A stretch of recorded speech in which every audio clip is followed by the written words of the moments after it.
Hi friends, आज हम भारतीय राज्य व्यवस्था का एक बहुत ही इंपॉर्टेंट टॉपिक का नाम प्रशासनिक सुधार, जिसे अंग्रेजी में कहते हैं एडमिनिस्ट्रेटिव रिफॉर्म्स। इसके बारे में काफी डिटेल चर्चा करेंगे। आप हमारे साथ बने रहिए ताकि आपको इसके बारे में जानकारी प्राप्त हो सके। शुरुआत करते हैं आज का टॉपिक है प्रशासनिक सुधार। अचानक ऐसी क्या जरूरत पड़ी? क्या अचानक ऐसी क्या जरूरत पड़ी कि इस प्रशासनिक सुधारों की बात में चर्चा होने लगी? इसका क्या कारण है?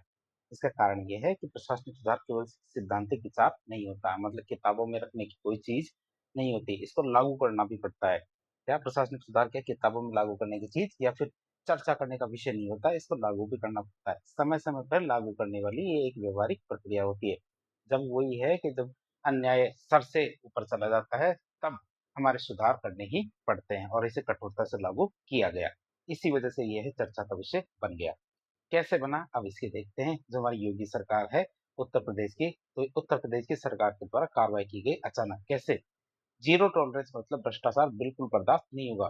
इस नीति के तहत 600 भ्रष्ट अधिकारियों पर गाज गिरी। कितने? 600 भ्रष्ट अधिकारियों पे इसके तहत गाज गिरती है, जिसमें हमारे 200 को तो जबरदस्ती वीआरएस दिला दिया गया, मतलब जनरल रिटायरमेंट, मतलब वीआरएस दे दिया गया, जबकि 400 को प्रमोशन रोक दिए गए या फिर 400 के तबादले कर दिए गए, जिससे हमारे पूरे देश में ये हमारे क्या चर्चा का विषय बन गया था प्रशासनिक सुधार। कि जब अन्याय सर से ऊपर चला जाएगा तो ईश्वर अवतार लेंगे और जो अन्याय करते हैं उनका वध करेंगे। तो उस तरह से है जीरो टॉलरेंस के, अब बर्दाश्त नहीं होगा, अब सुधार करने की जरूरत है। केंद्र सरकार ने भी कदम उठाया कि इसी की तरफ से केंद्र सरकार ने भी 15 जो आयकर भ्रष्ट अधिकारी थे, जो इनकम टैक्स के भ्रष्ट अधिकारी थे, उनके खिलाफ भी सख्त कार्रवाई की। तो कुल मिला के सार ये है कि जब सिस्टम में जंग लग जाती है तो प्रशासन को सुचारू और पारदर्शी बनाने के लिए क्या, जब सिस्टम में जंग लग जाती है तो क्या होता है, जब प्रशासन को सुचारू और पारदर्शी बनाए रखने के लिए सर्जरी करनी पड़ती है, मतलब उसका इलाज करना पड़ता है। अब हम देखेंगे प्रशासनिक सुधार की आखिर इसका मतलब क्या होता है, प्रशासनिक सुधार आखिर होता क्या है। प्रशासनिक सुधारों का असली मतलब आसान शब्दों में कहें तो समय और समाज की बदलती हुई जरूरतों के हिसाब से, क्या समय और समाज की बदलती हुई जरूरतों के हिसाब से सरकारी कामकाज के तरीकों, नियमों और ढांचे में, क्या सरकारी कामकाज के तरीकों, नियमों और ढांचे में सकारात्मक बदलाव लाना ही क्या कहलाता है, प्रशासनिक सुधार कहलाता है। क्या? सरकारी कामकाज के तरीकों, नियमों और ढांचे में सकारात्मक बदलाव लाना ही क्या कहलाता है, प्रशासनिक सुधार कहलाता है। और इसका मुख्य उद्देश्य क्या है? इसका मुख्य उद्देश्य हमारे सरकारी मशीनरी की कार्यक्षमता, मतलब एफिशिएंसी को बढ़ाना है। इसका मुख्य उद्देश्य क्या है? सरकारी मशीनरी की कार्यक्षमता मतलब एफिशिएंसी को बढ़ाना होता है। मतलब जब मशीनें ठीक तरह से काम नहीं करती तो उसमें तेल की ऑयलिंग, ग्रीसिंग ये करनी पड़ती है। तो यही प्रशासन में प्रशासनिक सुधार के माध्यम से किया जाता है। जब सरकार की कल्याणकारी योजनाएं जनता तक सही तरीके से नहीं पहुंच पाती या फिर लाल फीताशाही हो जाती है, मतलब रेड टेपिज्म हो जाता है, जिसका मतलब कार्यों को जबरदस्ती लेट किया जाता है, तब व्यवस्था की सर्विसिंग करनी पड़ती है, तब व्यवस्था को सुधार करना पड़ता है। बात करेंगे प्रशासनिक सुधारों की जरूरत की। तो अंग्रेजों के समय और आजाद भारत के, क्या अंग्रेजों के समय और आजाद भारत के प्रशासन में जमीन आसमान का फर्क है। पहले अलग था और अब अलग है। पहले क्या होता, पुलिस स्टेट हुआ करता था, मतलब नियम कानून पर बहुत ज्यादा ध्यान दिया जाता था। लेकिन अब क्या हो गया, हमारे कल्याणकारी राज्य बन गया, मतलब वेलफेयर स्टेट बन गया हमारा देश। तो हमारी जनता के कल्याण पर ध्यान दिया जाता है। अब देखिए अंग्रेजों का क्या लक्ष्य हुआ करता था। ब्रिटिश काल में प्रशासन का मुख्य काम सिर्फ और सिर्फ कानून व्यवस्था, मतलब लॉ एंड ऑर्डर बनाए रखना और लगान वसूल करना हुआ करता था। लेकिन अब हम आजाद हो चुके हैं। लेकिन अब आजाद भारत का क्या लक्ष्य है? 1947 के बाद से भारत अभी क्या कल्याणकारी राज्य, मतलब वेलफेयर स्टेट बन गया है। अब प्रशासन को पंचवर्षीय योजनाओं को लागू करना, गरीबी मिटाना, विकास करना जैसे भारत के लक्ष्य है, न कि कानून और व्यवस्था पे। वैसे तो कानून व्यवस्था भी ठीक होनी चाहिए, लेकिन इस पे इतना ज्यादा जोर नहीं दिया जाता, जिसकी वजह किसके, कल्याणकारी राज्य बनाने पे ज्यादा जोर दिया जाता है। कल्याणकारी राज्य तभी बन सकता है जब हमारे भ्रष्टाचार पे लगाम हो। जैसे जैसे सरकारी कामकाज बढ़े तो भ्रष्टाचार भी धीरे धीरे पनपने लग गया, और इसको रोकने के लिए जनता के प्रति प्रशासन को जवाबदेह बनाने के लिए सुधार करने बहुत ज्यादा जरूरी हो गए। अब हम देखेंगे भारत में सुधार किस प्रकार से शुरू हुए थे। भारत में सुधारों का ऐतिहासिक सफर देखिए। जो प्रशासनिक सुधार थे ये रातों रात नहीं हुए, ये बहुत सारी समितियां थी, उनकी सिफारिशों के आधार पे हुए हैं। मतलब हर बहुत सारी समितियों का निर्माण किया गया, उन्होंने कुछ सुझाव दिए और सुझाव के आधार पे हमारे बहुत सारे सुधार किए गए। जैसे आजादी से पहले शुरुआती दौर की बात करें, ब्रिटिश काल की बात करें, ब्रिटिश काल में एचिसन, ली और इंस्टीट्यूगन, तो ये 3 आयोग थे हमारे, किस समय के थे, ब्रिटिश काल के आयोग थे, जिनका मुख्य उद्देश्य क्या था, सिविल सेवाओं का विकास करना और उनकी रूपरेखा तय करना। कौन कौन से आयोग थे हमारे, एचिंसन आयोग, ली आयोग और इलिस्टिंगन आयोग। फिर आजादी के बाद की बात करें हमारे 1947 की, तो 1947 में हमारे सचिवालय पुनर्गठन समिति का गठन किया गया। कौन सी? सचिवालय पुनर्गठन समिति बनाई गई। और ये क्या करती है? आजादी के तुरंत बाद सचिवालय के कामकाज को व्यवस्थित करना इसका उद्देश्य था। क्या? आजादी के तुरंत बाद सचिवालय के जो कामकाज है उसको व्यवस्थित करना इसका उद्देश्य था। 1948 की बात करें तो 1948 में हमारे मितव्ययिता समिति का गठन किया गया। किसका? मितव्ययिता समिति का गठन किया गया, जिसका अध्यक्ष किसको बनाया गया? कस्तूरभाई लालाभाई को। क्या? कस्तूरभाई लाल भाई को हमारे क्या इसका अध्यक्ष बनाया गया? किसका? मितव्ययिता समिति को का अध्यक्ष बनाया गया 1948 में। तो सरकारी खर्चों में फालतू व्यय को रोकना, सरकारी खर्चे होते हैं उनमें जो फालतू खर्चा किया जाता है उसको रोकने के लिए हमारी ये समिति बनाई थी। कौन सी? मितव्ययिता समिति। 1949 में हमारे आयंकर समिति बनी थी। कौन सी? 1949 में आयंकर समिति बनी थी, जिसका मुख्य उद्देश्य क्या था? प्रशासन को सुचारू बनाने के सुझाव देना कि किस तरह से हम प्रशासन को सुचारू रूप से चला सकते हैं। तो इस तरह से हमने देखा शुरुआती दौर में आजादी से पहले कौन कौन सी समितियां बनी थी जिन्होंने प्रशासनिक सुधार करने का कार्य किया। अब बात करें प्रशासनिक सुधार की बात हो और तीन मुख्य समितियों की बात ना हो, इनमें से पहली समिति आती कौन सी? एडी गोरेवाला समिति, जो 1951 में बनी थी। तो आजाद भारत की पहली व्यापक रिपोर्ट थी, मतलब छोटी मोटी नहीं थी, बड़े स्तर पे इसमें सुधार करने के प्रयास किए गए थे। बात करेंगे मुख्य सुझाव की बात करेंगे, सभी की तो बात करने की जरूरत नहीं। इन्होंने पहला सुझाव दिया, क्या? प्राथमिकता तय की जाए। क्या? प्राथमिकता तय की जाए। प्रशासन को सभी सबसे जरूरी कामों पर सबसे पहले ध्यान देना चाहिए। प्रशासन को सबसे पहले किन पे ध्यान देना चाहिए? जो सबसे जरूरी काम है उन पे ध्यान देना चाहिए। फिर नतीजों पर फोकस की बात करें तो बिना ठोस नतीजों की उम्मीद के, या बिना ठोस नतीजों की उम्मीद के सरकारी पैसा पानी की तरह नहीं बहाना चाहिए। कि मतलब जब तक हमें ना लगे कि इस काम से हमें कौन सा ठोस नतीजा प्राप्त होगा, तब तक हमें क्या पैसा पानी की तरह नहीं बहाना चाहिए। ये थी दूसरी सिफारिश किन की? एडी गोरेवाला समिति की। फिर नैतिकता की बात उन्होंने उसी समय कर दी थी कि अधिकारियों और कर्मचारियों का ईमानदार और निष्पक्ष होना अनिवार्य है। क्या? हमारे जो अधिकारी और कर्मचारी इनका क्या ईमानदार और निष्पक्ष होना अनिवार्य है। जवाबदेहिता की बात करें मंत्रियों से लेकर विधायकों तक और अधिकारियों तक, या मंत्रियों से लेकर अधिकारियों और विधायकों तक सबकी जिम्मेदारी तय होनी चाहिए कि किसकी जिम्मेदारी क्या होगी।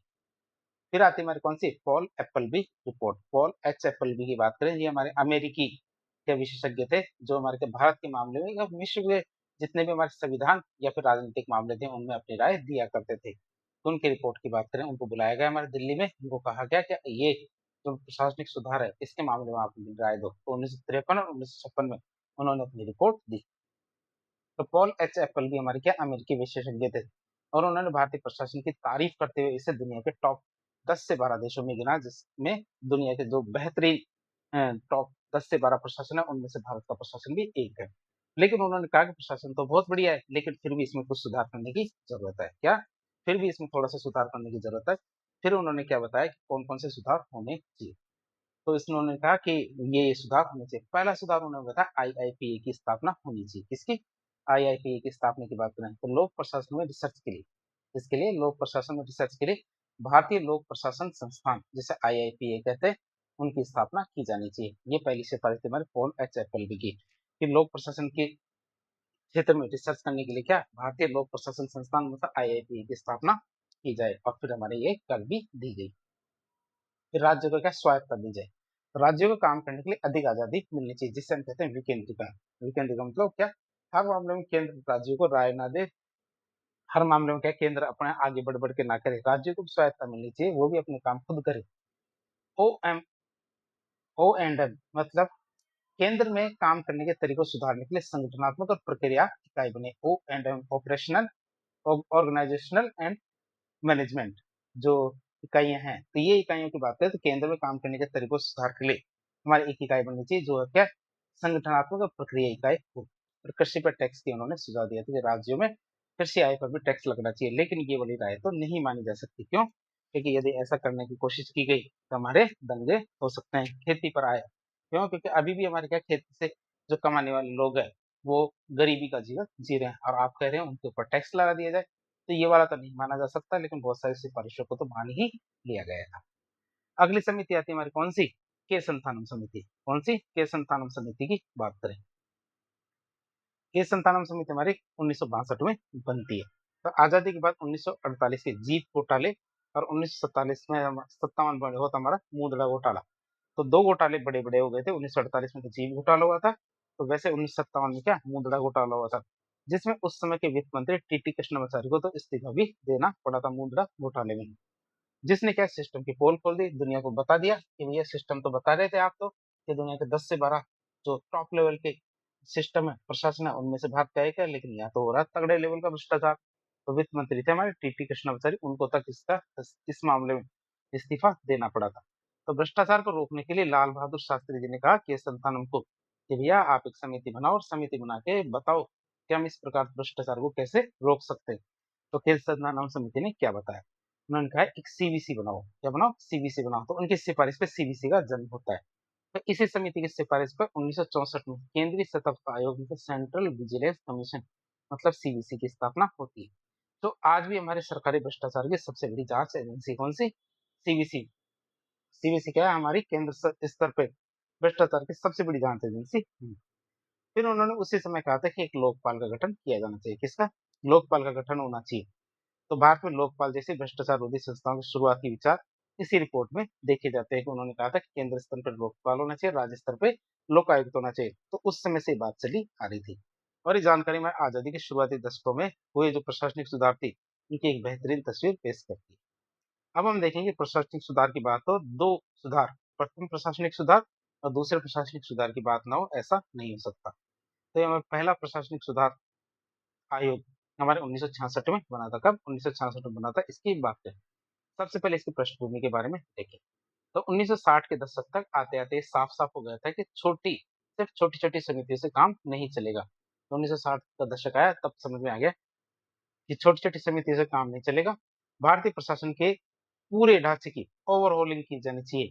मतलब पूरे सिस्टम को ठीक से खोल के, जैसे गाड़ी की ओवरहॉलिंग होती है, तो ओवरहॉलिंग में क्या होता है कि भैया पूरी गाड़ी के कल-कल पुर्जे को निकाल करके ठीक तरह से साफ करके फिर लगाया जाता है। तो पूरे ढांचे की ओवरहॉलिंग करने की जरूरत है और इसी जरूरत को पूरा करने के लिए पहले प्रशासनिक सुधार आयोग का गठन किया जाता है। बात करें इसके गठन और नेतृत्व की, तो इसकी स्थापना हमारे 5 जनवरी 1966 को की गई थी। कब? 5 जनवरी 1966 को हमारे इसकी स्थापना की गई। पहले अध्यक्ष की बात करें तो इसके पहले अध्यक्ष कौन थे? हमारे मोरारजी देसाई। लेकिन मोरारजी देसाई को हमारे क्या सेंटर में मंत्री बना दिए गए। इस वजह से वो उनको इसका पदभार छोड़ना पड़ा। तो दूसरे अध्यक्ष बनाए गए के हनुमंतैया। जब मोरारजी देसाई केंद्र सरकार में हमारे मंत्री बन गए, तब उन्हें ये जिम्मेदारी सौंपी गई थी। किसे? हमारे के हनुमंतैया को। बात करें रिपोर्ट की, तो इस आयोग ने 1966 से 1970 के बीच में 2 रिपोर्टें दी थी। कितनी? 2 रिपोर्टें दी थी हमारे 1966 से 1970 के बीच में, जिसमें कुल कितने 578 सुझाव दिए गए थे। और ये सुझाव इतने व्यापक थे, इतने बड़े थे कि इन्होंने केंद्र, राज्य और स्थानीय प्रशासन के हर पहलू को छू लिया था। कितने? 578 सुझावों में इन्होंने केंद्र, राज्य और स्थानीय प्रशासन के हर पहलू को छू लिया था। अब हम देखेंगे पहले एआरसी की सबसे क्रांतिकारी सिफारिशें। तो पहले एआरसी की क्रांतिकारी सिफारिशों की बात करें। पहली सिफारिश थी इसकी कौन सी? भ्रष्टाचार पर प्रहार और संस्थागत निर्माण। इन्होंने कहा लोकपाल और लोकायुक्त का जन्म मतलब इनका गठन किया जाना चाहिए। इनकी सबसे बड़ी सिफारिश यही थी पहले प्रशासनिक सुधार की कि वे लोकपाल और लोकायुक्त का गठन होना चाहिए। तो मंत्रियों और सचिवों के खिलाफ जनता की शिकायतों की जांच करने के लिए क्या मंत्रियों सचिव के खिलाफ जो जनता की शिकायत है उनकी जांच करने के लिए केंद्र में तो लोकपाल और राज्य में लोकायुक्त की नियुक्ति का सुझाव दिया गया। तो केंद्र में तो लोकपाल का और राज्य में लोकायुक्त की नियुक्ति का सुझाव दिया गया। स्वीडन के ओम्बड्समैन की तर्ज पे, जैसे स्वीडन में ओम्बड्समैन है, उसी प्रकार केंद्र में तो लोकपाल होना चाहिए, राज्य में लोकायुक्त की नियुक्ति होनी चाहिए। कार्मिक विभाग डीओपीटी की बात करें, तो अधिकारी की भर्ती, पदस्थापना और शिकायतों के लिए, तो अधिकारी की भर्ती, पदस्थापना और शिकायतों के लिए सीधे प्रधानमंत्री के अधीन एक विभाग बनना चाहिए जिसे हम कार्मिक विभाग कहते हैं। तो इसकी वकालत की गई, तो ये इस तरह का विभाग बना भी दिया गया है। तो उन्होंने 2 सिफारिशें दी, सबसे बड़ी कौन-कौन से? एक तो लोकपाल और लोकायुक्त का गठन किया जाना चाहिए, साथ ही साथ क्या प्रधानमंत्री के नेतृत्व में हमारे कार्मिक विभाग का भी निर्माण होना चाहिए। फिर केंद्र राज्य संबंध और राजनीति की बात करें तो उन्होंने क्या अंतर्राज्यीय परिषद की बात कही। तो संविधान के अनुच्छेद 263 के तहत, इसके तहत संविधान के अनुच्छेद 263 के तहत हमारे राज्य और केंद्र के बीच विवादों को सुलझाने के लिए, या राज्य और केंद्र के बीच के विवादों को सुलझाने के लिए अंतर्राज्यीय परिषद का गठन का सुझाव दिया, जिसे बाद में 1990 में लागू भी किया गया था। 1990 में हमारे अंतर्राज्यीय परिषद का गठन हो गया था, लेकिन सुझाव तो हमारे 1966 में ही दे दिया गया था। तो राज्यपाल की नियुक्ति की बात करें तो राज्यपाल केवल ऐसे व्यक्ति को राज्यपाल बनाया जाना चाहिए जिन्हें क्या प्रशासनिक और सार्वजनिक जीवन का लंबा अनुभव हो, न कि ऐसे कि किसी को राजनीतिक लाभ देना हो उसे राज्यपाल बना दिया। तो न कि केवल राजनीतिक पृष्ठभूमि वाले को, भाई किसी का राजनीतिक पृष्ठभूमि है उसको हमारे राज्यपाल बनाने की वजह किसको बनाना चाहिए? जिसके पास हमारा प्रशासनिक और सार्वजनिक जीवन का मतलब बहुत बढ़िया नौकरी हो और बहुत लंबे समय तक ये जनता की सेवा कर चुका हो, तभी उसे राज्यपाल बनाया जाना चाहिए। न कि हमारे राजनीतिक जो कई बार हथकंडे अपनाए जाते हैं, राजनीतिक लाभ देने के लिए किसी भी व्यक्ति को राज्यपाल बना दिया जाता है, ऐसा नहीं होना चाहिए। फिर मंत्रिपरिषद के आकार की बात करें, तो मंत्रियों की संख्या जरूरत के हिसाब से तय होनी चाहिए। क्या? मंत्रियों की संख्या जरूरत के हिसाब से तय होनी चाहिए और बाद में इसको माना गया 91 संविधान संशोधन 2003 के द्वारा इसे कुल संख्या का 15% तक सीमित कर दिया गया। हमारे जितने भी सदस्य होंगे उनके 15% तक तय कर दिया गया किसे? 91 संविधान संशोधन 2003 के जरिए। अब हम देखेंगे इन्होंने योजना आयोग में सुधार करने की बात की। क्यों? क्योंकि आज तो नीति आयोग है, लेकिन पहले योजना आयोग हुआ करता था जो हमारे पंचवर्षीय योजना को लागू करने का काम करता था। तो इसमें उन्होंने कहा कि इसमें सुधार होने चाहिए। सुधार में क्या कहा? मंत्री की छुट्टी कर देनी चाहिए। मतलब प्रधानमंत्री ये किसी भी मंत्री को इसका न तो अध्यक्ष बनाया जाना चाहिए, ना ही सदस्य बनाया जाना चाहिए, ताकि एक स्वतंत्र विशेषज्ञ निकाय की तरह काम कर सके। भाई इसमें कोई भी न तो मंत्री सदस्य हो, ना ही प्रधानमंत्री सदस्य हो, तभी ये स्वतंत्र रूप से काम कर पाएगा। फिर सदस्यों की सीमा की बात करें तो अधिकतम सदस्य इसमें 7 ही होने चाहिए, इससे ज्यादा नहीं होने चाहिए। योजना आयोग में कितने? 7 ही सदस्य होने चाहिए। फिर कर्मचारी और प्रशासन की बात करें तो हड़ताल पर रोक होनी चाहिए। क्या? हड़ताल पर रोक होनी चाहिए। इसकी बात करें तो सरकारी कर्मचारियों की हड़ताल का अधिकार नहीं होना चाहिए। सरकारी कर्मचारी को हड़ताल का अधिकार नहीं होना चाहिए। विवादों के निपटाने के लिए एक ट्रिब्यूनल बनाया जाना चाहिए। यदि हमारे सरकारी कर्मचारी हैं, उनको कोई विवाद है, कुछ समस्या है, तो अपने विवाद या समस्या को लेकर कहाँ जाएं? नागरिक सेवा और न्यायाधिकरण या सिविल सर्वेंट ट्रिब्यूनल्स हैं, उनकी स्थापना की जानी चाहिए, ताकि सरकारी कर्मचारी वहां जाकर अपनी शिकायतें दर्ज करा सके। फिर जिला प्रशासन के बंटवारे की बात करें तो जिले के प्रशासन को 2 साफ हिस्सों में बांट देना चाहिए। एक तरफ तो हमारे कानून व्यवस्था निकाय, क्या? एक तरफ तो कानून व्यवस्था संभाले, जिसे नियामक निकाय कहते हैं, और दूसरी तरफ विकास कार्य। तो जिला प्रशासन को भी 2 भागों में बांट के रखना चाहिए। नतीजा क्या हुआ? दुर्भाग्य से राजनीतिक इच्छा शक्ति की कमी और नौकरशाही के भारी विरोध की वजह से, क्या? राजनीतिक इच्छा शक्ति की कमी मतलब नेता और जो हमारे जो प्रधानमंत्री जी थे, तो इन्होंने इस पे ध्यान ही नहीं दिया और साथ ही साथ नौकरशाही मतलब ब्यूरोक्रेसी ने भी इसका विरोध किया। इस वजह से बहुत अच्छे सुझाव भी ठंडे बस्ते में डाल दिए गए। अच्छे सुझाव को भी यहाँ माना नहीं गया। तो पहला प्रशासनिक सुधार होता है खत्म। अब आता है किसका नंबर? दूसरे प्रशासनिक सुधार आयोग का, जो हमारे कब आता है? 2005 में। तो 1990 के दशक में भारत में उदारीकरण, निजीकरण, वैश्वीकरण मतलब एलपीजी रिफॉर्म्स को अपना लिया गया था और प्रशासन को 21वीं सदी की चुनौतियों, ई गवर्नेंस और वैश्विक मानकों के अनुसार बदलना था। क्यों? क्योंकि सुधार हुए थे बहुत पुराने, जो पहले प्रशासनिक सुधार क्या थे? पुराने हो गए थे। इसीलिए अब हमें क्या है? प्रशासन को 21वीं सदी की चुनौतियों, ई गवर्नेंस और वैश्विक मानकों के अनुसार प्रशासन को बदलना था। इसलिए हमने किया दूसरा प्रशासनिक आयोग। बात करें इसके गठन और नेतृत्व की, तो हमारे इसकी स्थापना की जाती है 31 अगस्त 2005 को। तब 31 अगस्त 2005 को इसकी स्थापना की जाती है और अध्यक्ष बनाए जाते हैं हमारे वीरप्पा मोइली को, जो कौन थे? कर्नाटक के पूर्व मुख्यमंत्री। जब इन्होंने 2009 में पद छोड़ा था, तब वी रामचंद्रन ने इसका नेतृत्व संभाला था। जो हमारे 2005 में तो इनका अध्यक्ष बना गया, 2009 में हमारे के वीरप्पा मोइली ने इनका अध्यक्ष पद छोड़ दिया, तो उसके बाद वी रामचंद्रन ने इनका अध्यक्ष पद संभाला था।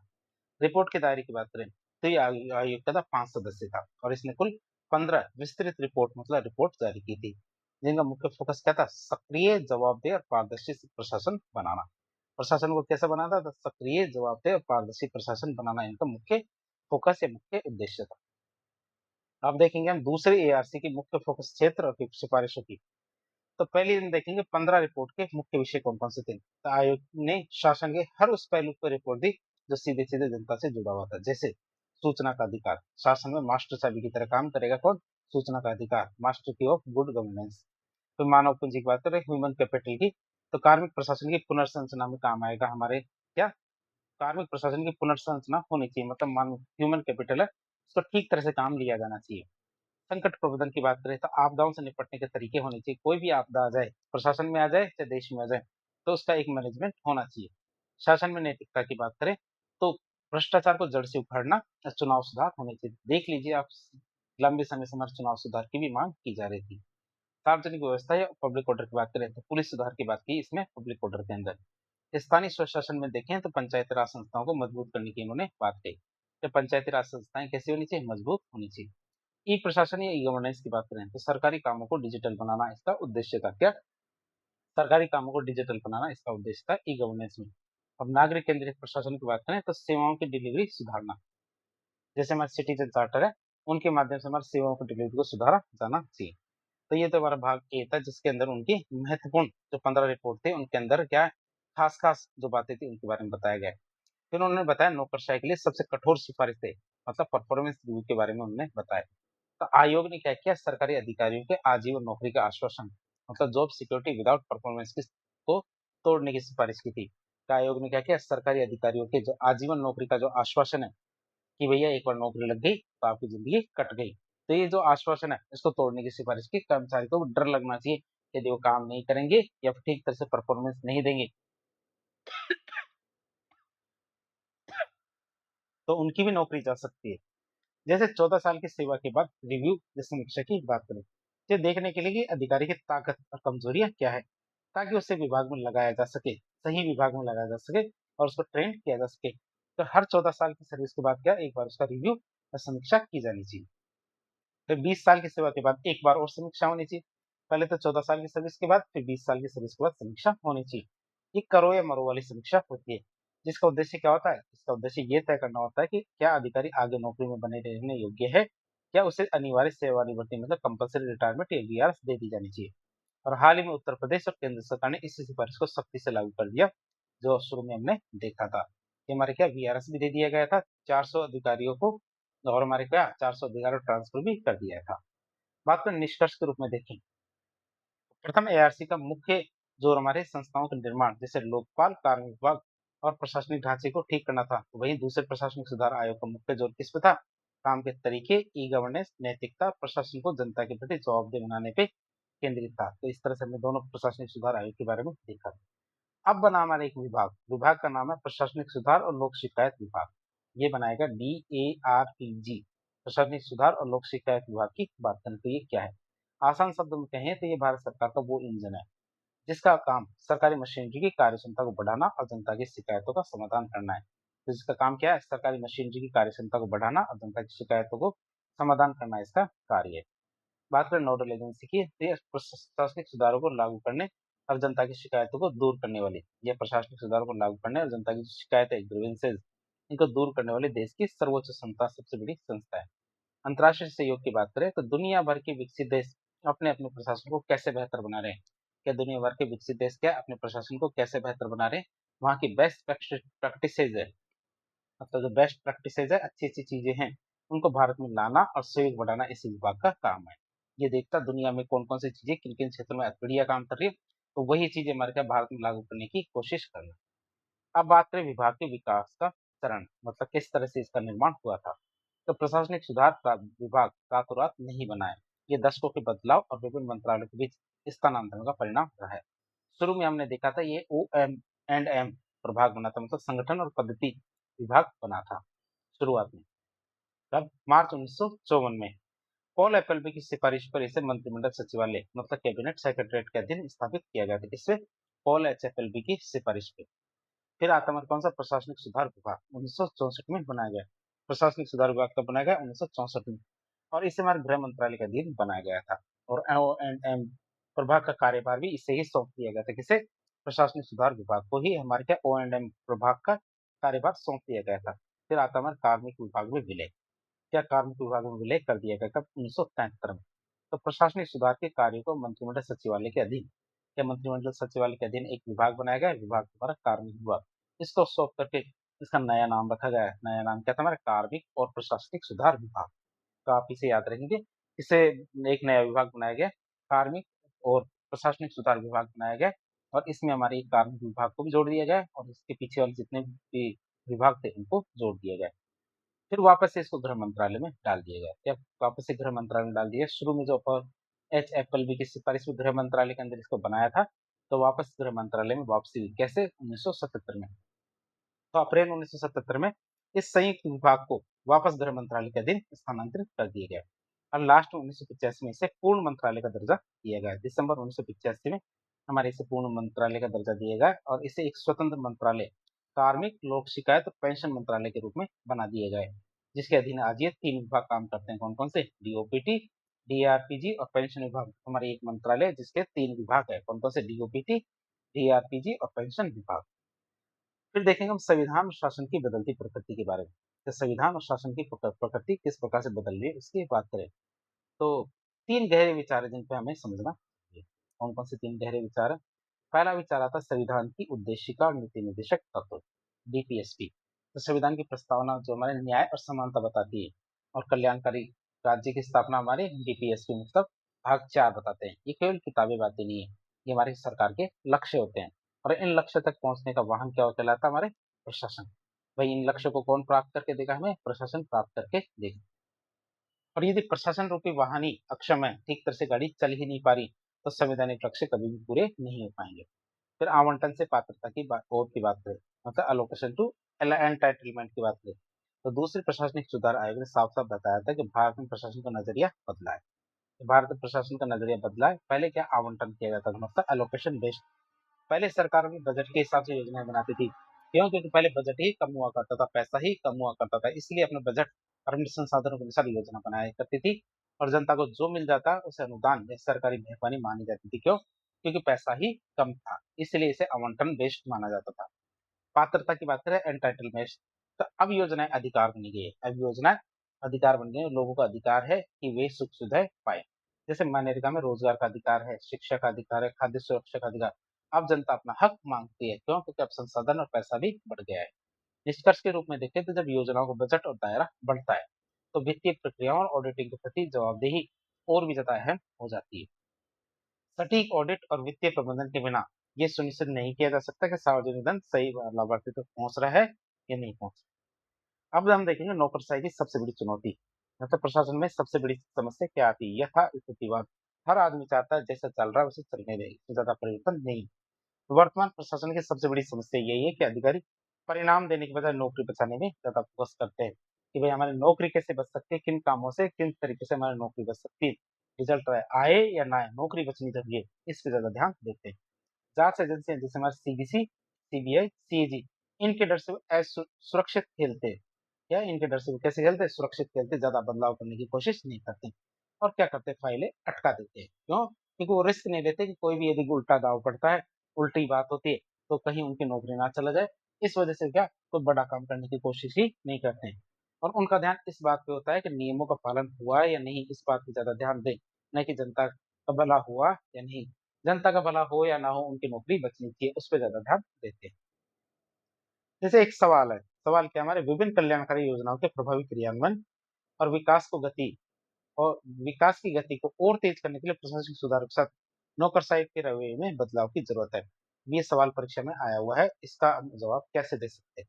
अब एक सवाल है तो सवाल की बात करें, सवाल क्या है? विभिन्न कल्याणकारी योजनाओं के प्रभावी क्रियान्वयन और विकास की गति को और तेज करने के लिए प्रशासनिक सुधारों के साथ नौकरशाही के रवैये में किस तरह से बदलाव किया जा सकता है? हम देखें इसका जवाब। जवाब यह है कि भारत क्या है? एक लोक कल्याणकारी राज्य है। हमारी सरकार का प्राथमिक उद्देश्य क्या है? नागरिकों के सामाजिक और आर्थिक उत्थान। हालांकि देखें तो शानदार नीतियां और भारी भरकम बजट होने के बावजूद जमीनी स्तर पर योजनाओं का लाभ 100% फिर भी नहीं पहुंच पाता। इसका मुख्य क्या प्रशासनिक कारण क्या है? प्रशासनिक ढांचे की कमियां और नौकरशाही का यथास्थितिवाद है, मतलब जैसा है वैसा ही बने रहो, ये सोच है। बात करें इसकी तो इसमें हमारी क्या संरचनात्मक प्रशासनिक सुधारों की आवश्यकता है।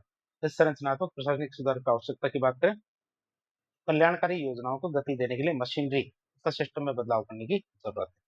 जैसे कैसे बदलाव होना चाहिए? जैसे हमारी प्रक्रियाओं का सरलीकरण होना चाहिए, लाल फीताशाही को कम किया जाना चाहिए और सिंगल विंडो सिस्टम लागू किया जाना चाहिए। क्या? लाल फीताशाही या रेड टेपिज्म को कम करना चाहिए और सिंगल विंडो सिस्टम को लागू करना चाहिए। ई गवर्नेंस तकनीक की बात करें तो पारदर्शी और कुशल सेवा वितरण के लिए क्या?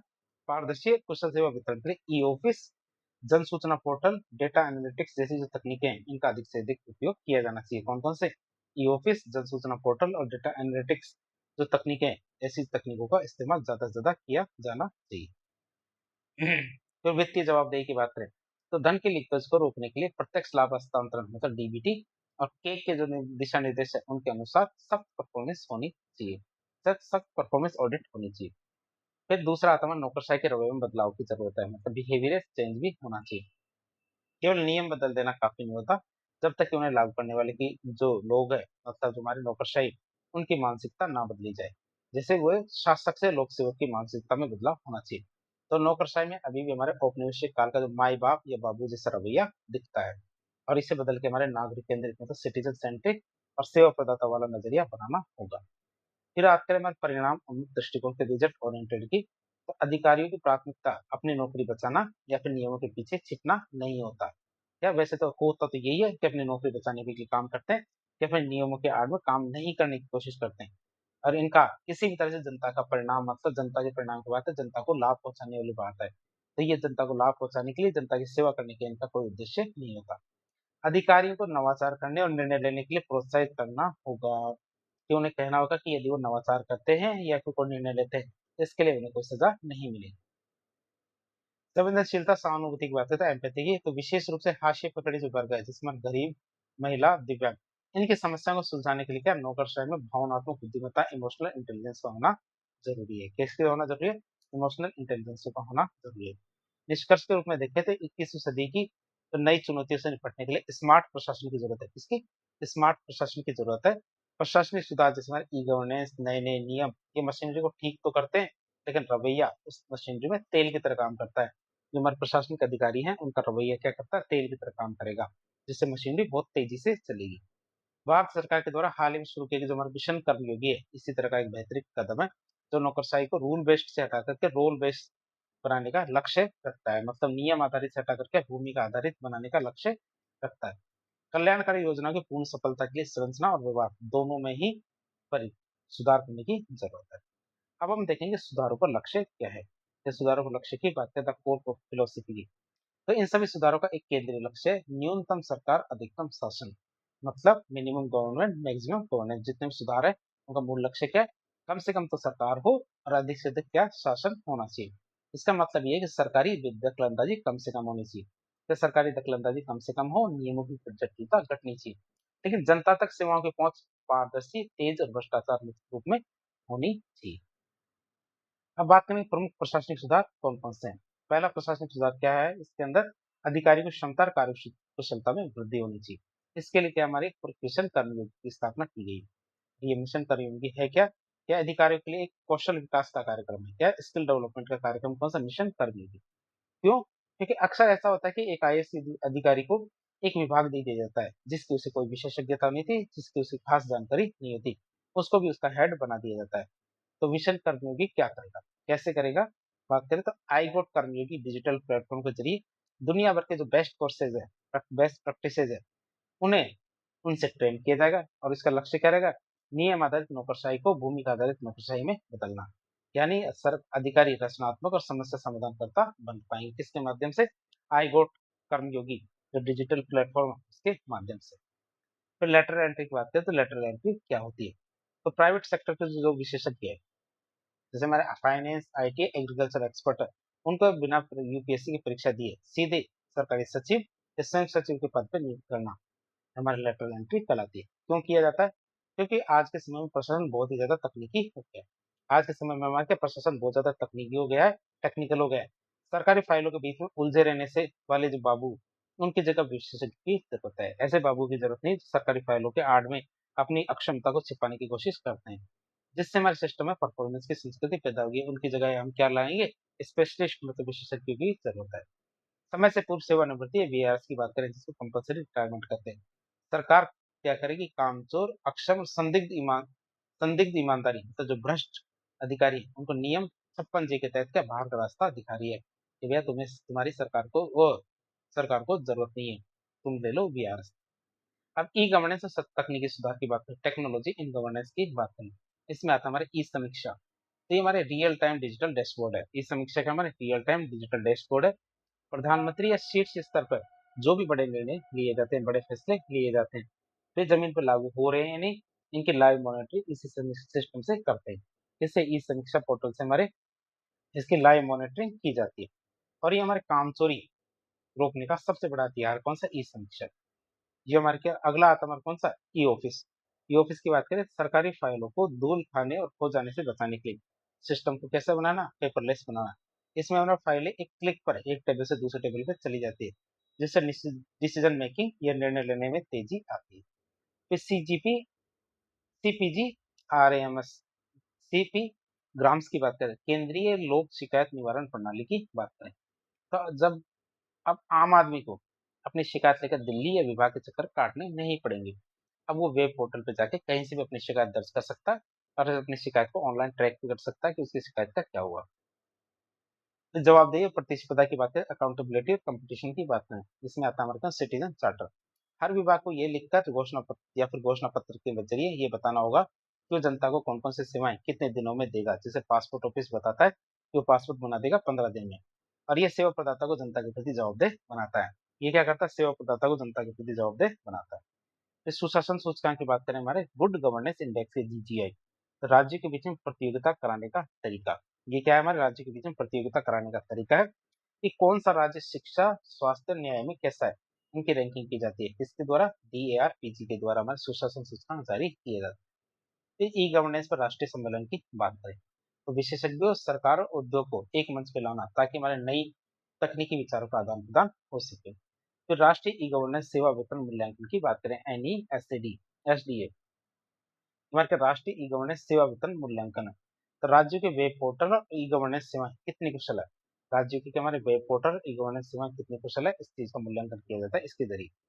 पीएम एक्सीलेंस अवार्ड, या पीएम एक्सीलेंस अवार्ड की बात करें जो पुनर्गठन किया गया है, तो उन अधिकारियों को सम्मानित करना जो फाइलों से बाहर निकलकर जनता के जीवन में सच में बदलाव लेके आते हैं, उन्हें हमारे क्या पीएम एक्सीलेंस अवार्ड दिया जाता है। और ये क्या बाद में दिया जा रहा है, पुनर्गठन करने के बाद दिया जा रहा है।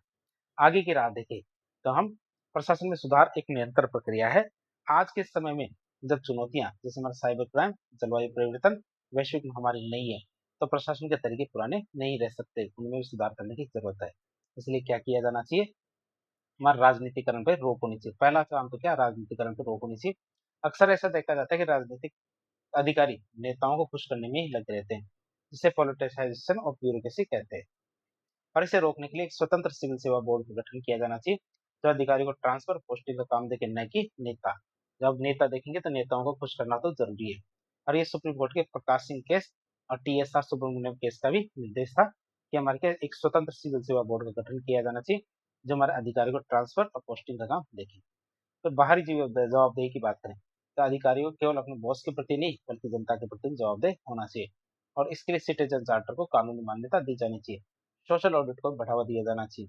निष्पक्ष सलाह की बात करें तो सिविल सेवकों जैसे नौकरशाहों का मूल काम नेताओं को जीओजूरी करना नहीं होता, बल्कि उन्हें बिना डरे निष्पक्ष कानूनी रूप से सही सलाह देना होता है। किसको, नेताओं को। तो ओवरऑल निष्कर्ष के रूप में देखें, जितने भी हमने सुधार देखे, जैसे कर्मियों की ईगो ने, इन्होंने प्रशासन को हार्डवेयर के स्तर पर तो मजबूत किया है, लेकिन सॉफ्टवेयर मतलब अधिकारी को मानसिकता, निष्पक्षता में सुधार के लिए अभी भी बहुत सारे सुझाव है जो हमारे क्या अपनाने बाकी है। तो इस प्रकार की इन्फॉर्मेटिव वीडियो देखने के लिए हमारे चैनल से जुड़े। वीडियो यदि पसंद आया तो वीडियो को लाइक करें, चैनल को सब्सक्राइब करें, अपने दोस्तों के साथ शेयर करें। धन्यवाद।